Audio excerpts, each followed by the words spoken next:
selected the title. Okay, we are recording.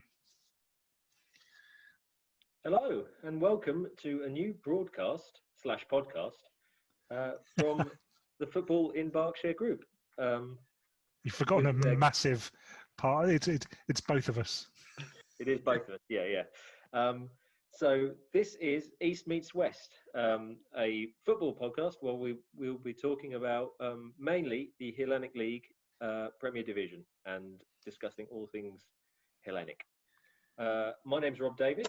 I write for Football in Berkshire, and I'm joined by Ryan Butler of Seven Sports and Tom Canning, also of Football in Berkshire. Hi, guys. Good evening. Hello. It's I stumbled over that premise nicely, so hopefully that's set everyone up and not put too many people off.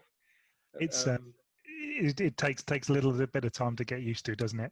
Especially when you haven't got anything written down. So that's when we were doing our podcast, Rob. This is what I discovered very early on, was that I needed a script in front of me. It worked brilliantly.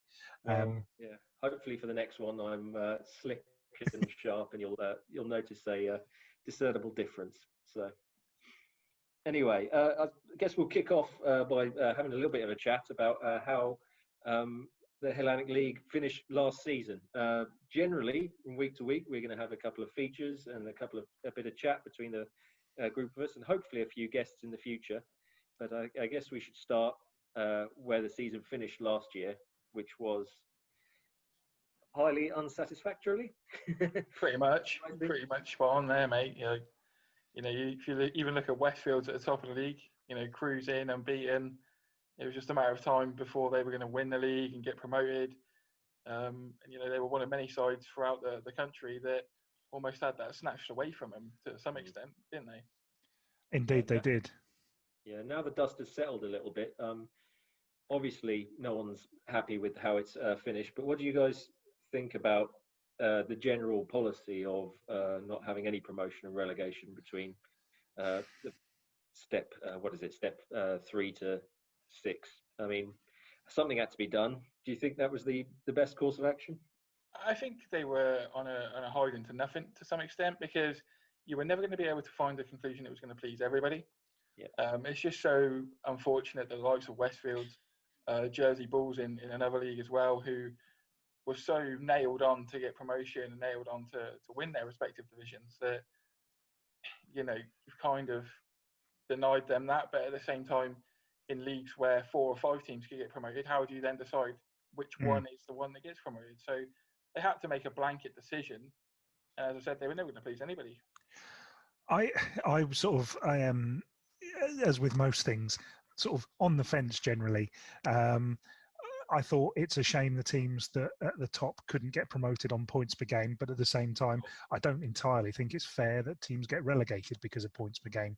So my solution was promote teams but don't relegate anyone, but of course that just causes all sorts of problems. So you're the people pleaser, that's what you are. Exactly. This is to be happy. Yes.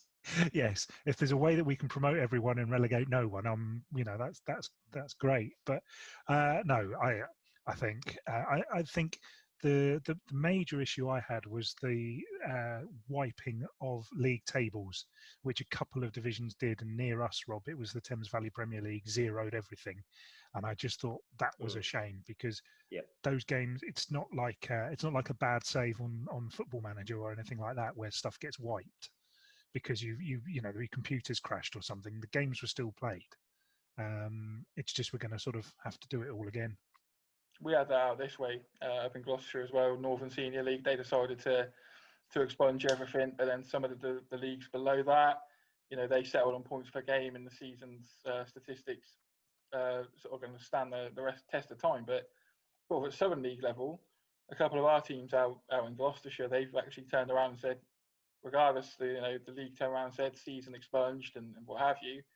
According to club records, those statistics still stand. So teams have made a stand against the unhappiness of having that, because as you said, it makes it seem like the season never happened, and the hard work, the money, the pressure that these clubs get put under to keep running throughout a whole season, that still existed.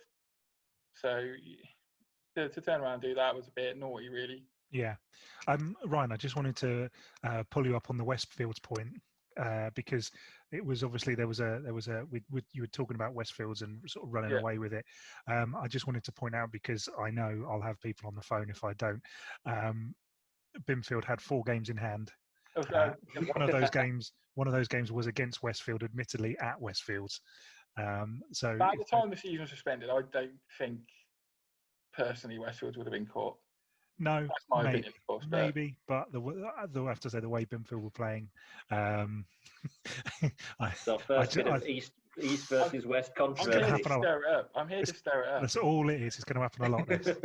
I like it already. Brilliant. So, even though the season was sort of curtailed in the way it was, do either of you have any particular highlights from the 2019-20 season from the Hellenic League that you can remember at all? Any particular games or any goals or bits of magic that you can think of off the top of your head? Yeah, there was one of our last games that we covered was Longlevens versus Shrivenham at Sawmills in Gloucester, and Shrivenham were coming to Longlevens a week before, I think it was. They put 6 past Fairford, and there was a bit of Twitter beef and what have you, as there always is. So they were coming to Gloucester, and on the night Longlevens tore them apart and beat them 6-1, scored a couple of fantastic goals, and the reaction of the Fairford coaching staff and players online to our tweets as we were live tweeting the game, you could tell they enjoyed it as much as probably Longlevens did. And yeah, the whole night was a bit weird, really. Is there really Twitter beef at Stepford? Oh, Twitter beef all over the place. There was the infamous abandonment of the Fairford Wootton Bassett game that led to the reenactment being done by the there was reaction to that. Obviously, the game was abandoned, and there was a stamp and the potential blinding of a Bassett player, supposedly. Oh yes, right. And I had a tweet from the DM on Twitter from the Bassett manager, because I turned around and tried to justify why the Wootton Bassett player was in the wrong and should have been dismissed for dissent, and that's ultimately what caused the game to get abandoned, not the challenge. And yeah, he had a few words to say to me about it, but at the same time, if you don't control your players, you're asking for the referee to make a decision. Bad stamp, though. Let's be honest. The Fairford player, he walked off. He knew what he'd done. Walked off after a red card. So the stamp had no bearing on the game getting abandoned. Yeah. Beef all over. There is beef all over the place if you find it. I've just had to go deep into the footballogy app to even try and remember what games it was I saw last season. The one that stands out bizarrely is one I went to, and it's not quite Berkshire, but it's more Division 1 East actually, but it was Wallingford v Kidlington Reserves, and it was 0-0, but it was the best 0-0 I've seen. I've seen both teams really try to play football. It was real end-to-end stuff, and it was really, really enjoyable. I think the other highlight, again, this wasn't Hellenic League at all, but I went down to Deal Town with Binfield, and that was fantastic. That was such a brilliant day. I just unfortunately 0-0 doesn't really do anyone justice. But if I probably had to pick one, it was Charvey Sports at Hollyport just earlier this year, and it was I think Hollyport was sort of had all the chances, and Charvey did one of those sort of smash and grab 2-1 wins right at the end, and I always enjoy going over to Hollyport. It's Rob, I know have we been to Hollyport? We've certainly been separately. Whether we've been together or not, I'm not sure, but it was that was good fun. Yeah, if you're dipping into the Div 1 East, then I also saw Kidlington Development play Aldermaston, and it finished 6-5. So that's a fairly good highlight. I saw 2 games that week. On the Tuesday, I saw the 6-5. Aldermaston beat Kidlington Development up in Kidlington 6-5, and then on the Friday night I went down to Southampton and saw my team Leicester win 9-0. So I was good for goals that week. How do you shoot 20 goals over 2 games, by the way? Exactly. How does that happen? You can't complain about that. But for the Premier League, it was probably one. I hope Danny Robinson won't mind me telling this, but it was one game that we went to earlier in this. Oh yes. Quite close to when lockdown was coming in, but we saw Windsor against Royal Wootton Bassett, and we ran into Danny Robinson there, who was at the time was the Thatcham town manager. Now, obviously, has just been appointed as Hungerford town manager, and he was there to see two of his players. And I think 20 minutes in, the first one had been red carded, and then about 3 or 4 minutes after that, the second one got a green card, which is you're off in the bin for 10 minutes. And I think at that point he didn't realise, because they didn't have green cards at step 4, so he thought that both his players had been sent off within about 25 minutes of the game start. The two guys he'd come to see, but turns out at least he got 80 minutes viewing of one of them. So They were both playing for Wootton Bassett, weren't they? Yeah, that's right. They were both playing for Wootton Bassett on loan from, or dual reg from. So yeah. Anyway, yeah. So not necessarily that's quality highlights, but certainly amused me anyway. With last season, I guess, behind us a little bit, that we got the teams for next year's Hellenic League.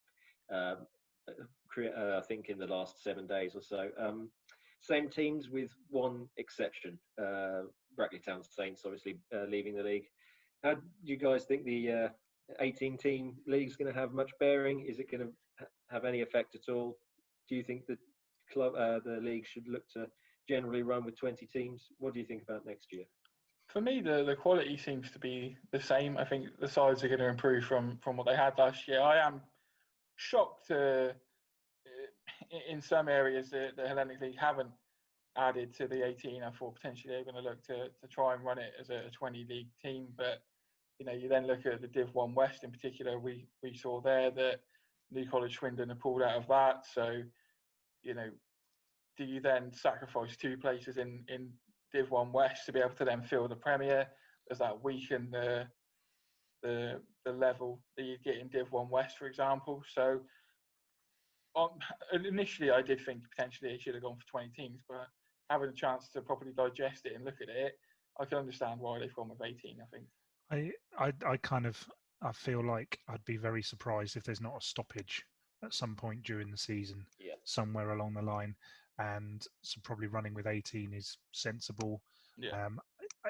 If you start moving teams, then you've got that you set a precedent for other places, because if someone can go up, if Risborough can go up to the Premier, then why can't Jersey and the combined counties and all this sort of thing, and arguably Jersey probably went unbeaten, and it makes no sense for them to be in that division again. But if you make a decision for one, then they've all got to go. You've got to make that decision for everyone. But I can't see us really. I'd be really surprised. I mean, I have no medical knowledge on this sort of thing, but I'd be surprised if we are able to go through an entire season without some sort of stoppage. And to me, I think that playing just everybody once would probably be a sensible idea. Perhaps split the I don't know, mate, because you don't want, with the Hellenic especially, you don't want the long journeys of what may well cause problems. And we need supporters in these grounds watching these games whenever it is that we can do that. But so I sort of think that I think hopefully they've got a plan. I've no idea what their plan is, but as I say, I'd be very surprised if we get all the way through the 2020-21 season without a stop somewhere. Touch on something there that another consideration, considering the current climate. How do you think teams are going to get on with essentially not being able to have fans in the stadiums or the grounds, at least first of all? And I know there's plans afoot to petitions of FA have made a petition to the government to see if they can start getting fans in at lower levels. But how do you think teams are going to cope without the sort of gate money and without the fans in there in general? I think they'll find it tough. I think some clubs they do need the money. They need the exposure. They need everything to be able to thrive.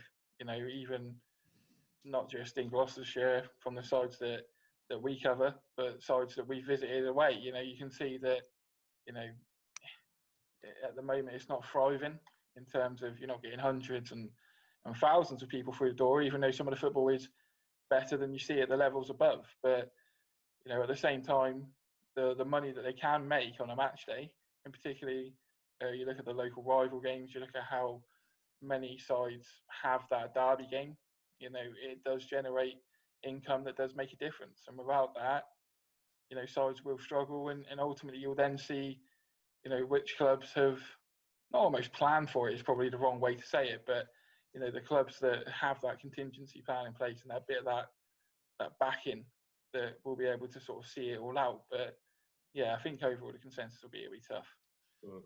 Yeah, I mean, I don't know the financial states of all of the clubs, but I'm basing this on something Staines Town put out, which was at the start of the pandemic. They put out something along the lines of, "We haven't had money coming into the club for a long time, so the fact that this is going on makes no real difference to us." And I guess in some ways there will be some clubs that don't have massive crowds, so people going into the ground will be less of an issue, whereas there will be some other clubs, you know, that get 100, 150 supporters to each game, and that can add up to a significant amount of money.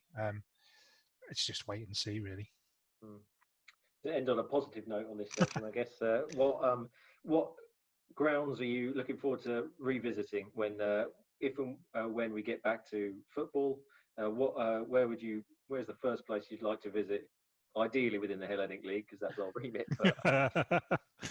Say Old Trafford if you want, or something like that. But yeah, yeah. I mean, away team. For me, it's got to be Reading City. Coming home, obviously, for a bit of background. You know, I'm originally from Reading myself, so you know, it's always nice to come home, see Simon Johnson and all the boys there, and you know, even sort of coming back a little bit to, you know, clubs needing the support of people through the gate. You know, you look at Reading City, who had that horrible break-in not too long ago. You know, that's a club in particular that, you know, will benefit from having fans coming through the door, away fans like myself coming in and visiting as well, and it will help that club get back on its feet. And obviously everything like that. So in terms of social distancing for them, they've got enough space there that it shouldn't be too difficult. And they've redone the car park. So. Oh yes, I've stood on it. Actually, I didn't. Yeah, I've been and stood on it. Among other things as well. Yeah. I've walked on it. It's hallowed tarmac. Well, it's not quite tarmac yet, but I think they're working on that.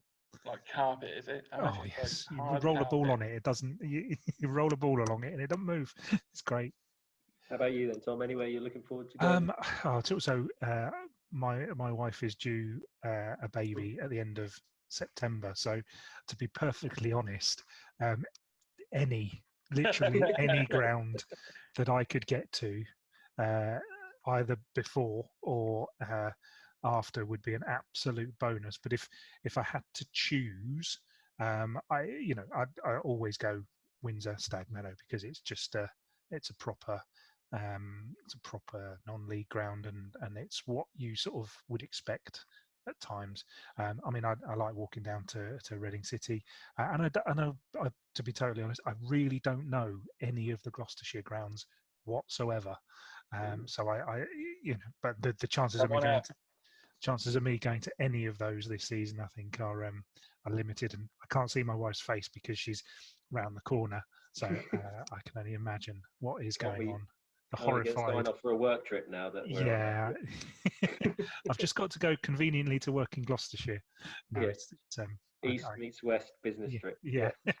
I've got to go work in Gloucestershire at Saturday, 3:00. Yeah, exactly. Yeah. That's not gonna fly. Okay, so we had to think about this, put our heads together. What can we talk about while the league is or football hasn't restarted yet? And we've already looked back at last season a little bit, and as we mentioned, a lot of the results sort of go unrecognised a little bit because the season was ended in the way it was. So we decided to try and put together our Hellenic Premier team of the season. So the way we're going to do this is every week we will discuss a different position, and then we will put the choices for that position on a Twitter poll, and you, the general public, will vote. And the winner will be added to our team of the season. So this week we're starting, unsurprisingly, with goalkeepers. So I guess I'll come to Tom. I'll come to you first. Who have you got down as your Hellenic Premier goalkeeper of the season? I've written down 10. Oh, right. Same, But- over it in down 10. It's great. But one of them doesn't count. Okay. I'll explain why in a minute. So I've been and Ryan, I know you've done I get the feeling, Ryan, you pay a lot more attention to the match that's going on in front of you than I do. As a commentator, I have to. This is true. I retain a lot of information. I'm quite Yeah. weird with it, really. I can remember loads. I can't remember key facts about my life, but I remember football. Right. Gotcha. When's your birthday? 12th November. That's probably what you're going to get.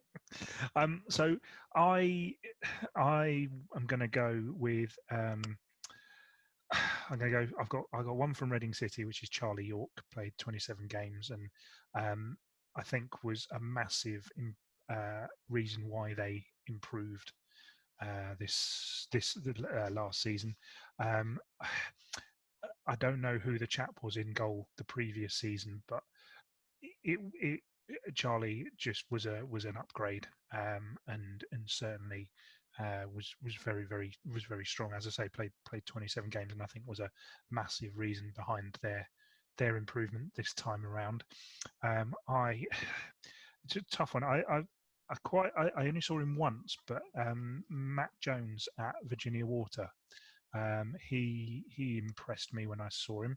I think maybe once or twice last season. I think I saw him, but he impressed me. And then I'm not going to go through all 10, but I have Joe Williams at Binfield, who I thought was excellent, but also Chris Grace, who I think has played for every Berkshire Hellenic League club, but is just a terrific goalkeeper, and I think his VAR's record speaks for itself, really, in terms of ability and quality. So I don't know which ones I'm going to pick yet, but I might just listen to what Ryan's got to say first. Yeah, cool. I mean, when it comes to my shortlist, I'm sort of similar to what you've done there, Tom. You know, I wanted to cover as many bases as possible, and not just list the Gloucestershire keepers that I think stood out.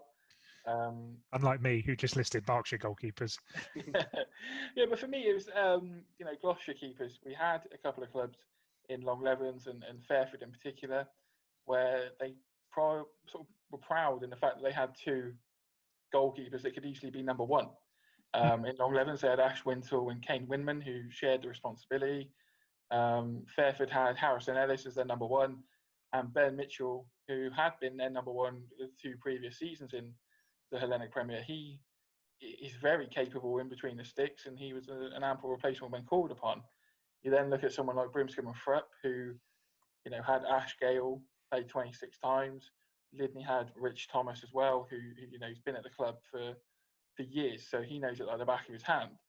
The one really that was the anomaly in terms of Gloucestershire sides was Tuffley Rovers, because they had the number one in Luke Merchant, but he had a broken hand at the start of the season, so he missed quite a lot of the season. He couldn't really get back to full fitness. So the others played pushing 30 games nearly, the number ones, and he only played 19 in all competitions. So there's a bit of a drop there. Elsewhere for us, Harvey Rivers at Westfields was always one that was going to catch our eye, because he used to play for Gloucester City and Southern League clubs in and around Gloucestershire. And for me, he's probably still a Southern League keeper. So, when he left sort of partway through the season, it was quite a big loss for Westfields, I felt. Elsewhere across the league, I've also got on my shortlist Charlie York as well. I think echo exactly what Tom said. The difference from Reading City last season compared to the season before was like chalk and cheese. And he was one of the reasons that they had a reliable keeper between the sticks that was confident. The saves he was making were also good as well. So he impressed me from what I saw. And I've also got Aaron Watkins, who I've seen a few years now at Highmore Irish before he went to Flackwell Heath. And he's just a keeper that impresses me. I think he's 6'3", 6'4", or something like that. So he's a big lad. And look at me. I can appreciate a big player. Tall players are always going to be plus Yeah. point for me. So he makes my shortlist as well. So I forgot to mention. So while I was doing this, I messaged Simon Johnson while I was just researching this, just so that he could just remind me of who was in goal for Reading City this season. I knew Charlie York, obviously, but I thought they'd had someone else. He also told me Geordie Wilson. Who I haven't seen, but he did mention centre forward Yashua Romeo played one game in goal against Taplow United in a cup, which that would have been, I think, the Hellenic League Cup or something like that. And I remember that weekend where they announced that he was going in goal. Absolute scourge of Berkshire defences for many years, Yashua Romeo, whilst playing for Marlow, and a thoroughly nice bloke. I've interviewed him before, and really nice fella. But yeah, that was the anomaly I alluded to before. Yeah. you're right. I didn't have quite the extensive list that you guys did. I kind of expected you guys to sort of go along with the top two clubs. The top two clubs were obviously Westfield and Binfield.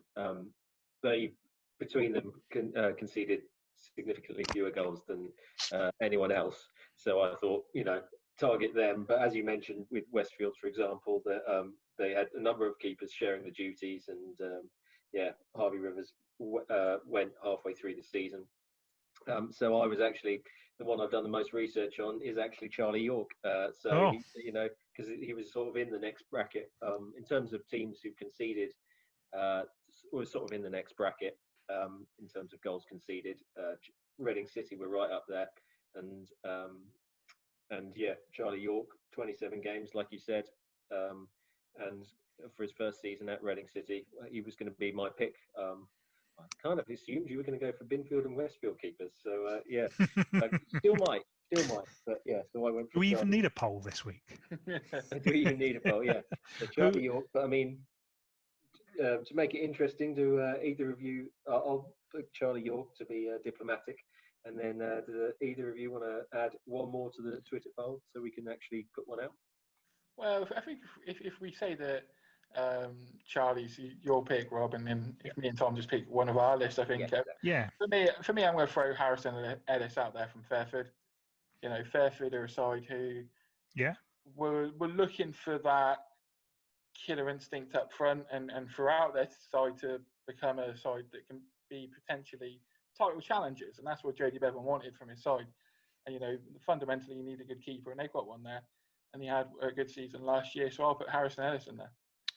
Cool. I'm gonna go with Chris Grace then. I think. Chris Grayson, lovely. Done. 3 choices there. And we got 4. No, did we have 4 choices or 3? I can't. Should we pick a wild card? We can pick a wild card. We need a wild card. Oof. Romeo. It's quite a wild card. No, because he'll win the poll, and we know he's going to win it. Exactly. Yeah, we're making a Rob Ryan back there. Maybe. Ryan, do you want to pick another one? Oh, pressure there. I think as you've done the most research, I think I'll bow to your. Even though he left halfway through the season, I think Harvey Rivers deserves a mention. He did go to Australia, didn't he? Play over there, so fair enough. To be fair, they didn't lose while he was playing for them in terms of the league. So So whose Twitter account are we putting this out on? Are we putting this out on yours or ours? Berkshire. Okay, we'll put it out on this side and just make sure people get voting. We'll put that out as and when it'll be available. As soon as this is available on Facebook, we'll put the poll on Twitter and people can go and get their vote in. Lovely. So just to round things off, we've got the first set of friendlies happening this week. Sorry, Rob, we were going to do some news. News? Oh, have you got some news? I've got some news written down. I've written it in a book. All right. Over to our man in the field, Tom, with his breaking news. Ryan, have you got news? Did you write news down? No. Can you think of any? This is ad-lib news here. Oh, okay. Oh, no, I've written it down there. I've made some notes and everything. Go for it. You take the news away, mate. Well, so, I mean, I think this is, we're recording this on the Wednesday. This will go out on the Thursday, I think. So we have the breaking news that Fabian Driffill The Berkshire Football Awards Player of the Season for the men has moved on from Hollyport to Isthmian League Marlow. Oh, wow. I've written down Reading City have signed a lot of players, quite a few of last season's squad. Josh Blackwood being one. Nice man. Rob and I interviewed him during lockdown. Went to school with him. I did. Oh, did There we you? go, bit of, What was he like at school? he's all right, to be fair. Okay. He's in the year below me, and we had mutual friends and that. So, we. Did you pick on him? No. I only ever picked on him when we played like Gears of War and Call of Duty on Xbox. But that's just because you take no prisoners, otherwise you. Oh, fair. Time. Yes, and they've got a number of other players. A couple of they've signed quite a few last season's squad. Apologies for not naming them all. I didn't write them down. But they've a couple of new signings tonight as well. And Windsor have announced their first signings. They've got Ben Mully, Nojas Trinivas, the goalkeeper. And importantly, they've got a striker in Billy Montague who played 12 games for them last season and scored 9 goals. I think aside from the 5-0 against Wootton Bassett, Rob, I think when I'd seen Windsor last season, I think they were just lacking that. They had everything, and they were just lacking. In fact, they had everything, including one of my favourite players of sort of locally in Danny Horscroft, who was playing in midfield. I quite enjoy watching him play because you're never quite sure. He's got a lot of your centre midfield choice there. Yeah, possibly. So yeah, but they've got someone who can put the ball in the net, which will obviously bode well for. It's obviously incredibly difficult to find someone who's going to do that on a regular basis for you at this level. So yeah, that was my news.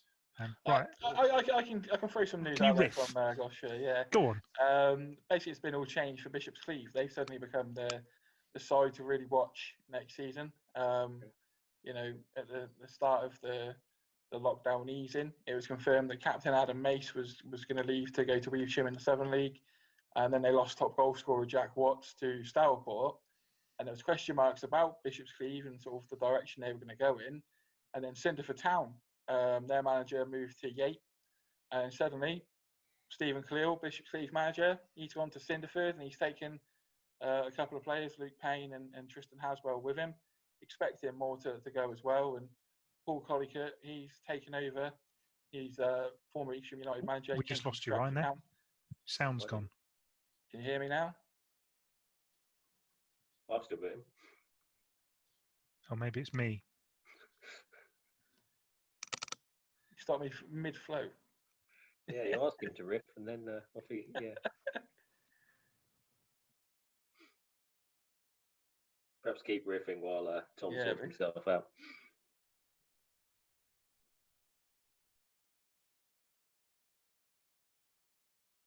What are we saying, Tom? Are we good to go? Oh, there we go. We're back. Sorry, it'll be seamlessly edited out, I'm sure. Yeah, let me try and remember what I said. Probably not. Sorry, Ryan. Can you say that again? Yeah. So Paul Collicutt, he took over at Bishop's Cleeve, former Evesham United manager. He came back from Stratford Town, and the rumour mill gets swirling that he's going to have a pretty decent budget to work with, and he has a good contact book as well. So it'll be interesting to see what Bishop's Cleeve do in the new season and the players they can attract to replace the quality players they've lost. Bizarrely, aside from, was it you said Stratford Town?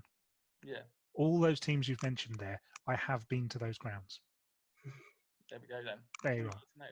So it's Cinderford, Bishop's Cleeve, Yate. What was the other one? Evesham. Been to all of that. Oh, I've been to Evesham's old ground. But yeah, been to all of those. Well done. There we go. Very good. Well, I don't have any news, but well, you look well. You look well. Thank you. You got to put your washing on at the end of this. Yeah. Exactly. Yeah. Oh, well remembered. Yeah. But just to cap off, there's a few friendlies happening this week. Anything that anyone, as we're probably not going to get another episode of this out until the middle of next week, are there any friendlies happening either this weekend or midweek next week that you've got your eye on? Yes, I do. Excited for? I've been waiting 4 months for this, and we're returning to commentary action for Severn Sport. Myself and Kelsey, we're heading to Cirencester Town versus Long Levens. Cirencester have like a double header going on Saturday, kicking off at 11 a.m. against Stonehouse, and then another Cirencester 11 will play Long Levens at 2 o'clock. So we're going to go down for the latter game. Obviously, you've got to fill out all the forms and go through the motions that we're all going to have to go to now. Where all the games are behind closed doors, where we are media looking to cover the game, and obviously do the radio broadcast as much as possible. What I spent last week doing was writing to all of our clubs, just sort of explaining what we'd be looking to do, making sure that, if we had intentions of going to a game, if they're happy for us to do so. So there's a lot of protocols I'm having to follow and make sure that we're ready for. But yeah, 4 months. 4 months I've been waiting, and Saturday will be the best day ever. Well, I think we can probably recap on that next week. Yeah. Exactly what your experience is. When I see a 0-0 that's not the best 0-0 ever, like Tom saw, yeah, then we'll have to question what I was doing. Yeah, fair. I think that is it the Saturday, 1st of August, isn't it? Yeah. So just looking at the fixture list that our mate Steve Gabb put together, you've Ascot United have got a double header, but that's over in the Combined Counties League. So, but Virginia Water are home to Balham. Yeah. And that's all we've got. There's a couple on Tuesday. Ascot and Windsor are playing Charvey on Tuesday night at Arbour Park in Slough. But yeah, other than that, I'm not going. No. Hollyport playing Egham as well on Tuesday night. The Virginia Water one's at their own ground. Rather than obviously play at Stag Meadow for their league games. So yeah. You're not going to one, are you, Rob? No. I'm not until we're allowed, I guess. So I haven't got the press credentials that Orion has, so I need to get in on that. Yeah, I think to be honest, all we'd have to do is ask. But pretty much that's what I did. I just sent a couple of emails and text messages out there. If clubs say yes, then they say yes, and luckily we've got good rapport with our clubs and around. And they've been quite understanding, in the same way we've shown that we are as well. It's a hard time for everybody. The last thing they want is for me kicking off saying, "Oh yeah, we're definitely coming. You can't stop us." Yeah, no, you don't want to make it awkward for anybody. No, and I think I wanted to just finish off by saying, urging people not to go to the games this weekend. I did try to get media accreditation for the Slough Towns National League South playoff eliminator game, which they lost 3-0. I was refused. So, well, not refused. They were full. So there we go. I guess in conclusion, that's our first episode. Before we say goodbye, Ryan, let the people know where they can find your work and your output, and where they can see what you're up to. Yeah, so on Twitter we're at 7sport and facebook.com/7sport. And Kelsey will kill me if I don't mention it. We do have an Instagram account. Ooh. I'm not a man who uses Instagram. No, me either. I can't. What I'm doing on it. But just search 7sport and all your dreams will come true, because you'll find us. And I don't think we've posted in about 3 weeks, but we've still got it. Brilliant. And Tom, do you want to do the same for the two of us? Yes, confusingly, you can find Football in Berkshire at www.footballinbracknell.co.uk, because I didn't think that. Well, there is a footballinberkshire.co.uk URL as well, but you can find us on Twitter at FI Berkshire, and you can find us on Facebook at Football in Berkshire as well. So please do. We do have an Instagram, but it's for the cool kids, Tom. It's not it's too cool. It's not for people like us. I'm not photogenic enough. Brilliant. Well, I guess all that's left is, unless you guys have anything else to say. I just quickly wanted to ask about Get Butler Active, which is amazing. I love reading it. It's my favourite thing. Basically, as I've alluded to earlier on in the broadcast, I'm quite a big man. And, over the last sort of 12 months or so, being completely honest and open with how my life's gone, started to feel a bit of pain in the hip and stiffness, and a distinct lack of mobility was causing that, and I knew that as well. Obviously, mental side of it, you almost try to ignore it a little bit. So over the last 6 weeks or so, I've tried to just get more active, walking as much as I can, you know, getting in those daily steps, and you know, at lunchtime at work, for example, instead of sitting in the office doing nothing for an hour, I'm spending 40 odd minutes going out, walking around the Gloucester Business Park and seeing the sights of Brockworth and Gloucester. So it's been quite good, and it's been quite good to see the response of everybody and the support that I've received. Is, you know, it's really kept me going. It's been a couple of dark moments and tough times, really. But yeah, the support from everybody, including yourselves, it sort of spurred me through, and it will keep me going. Good to hear.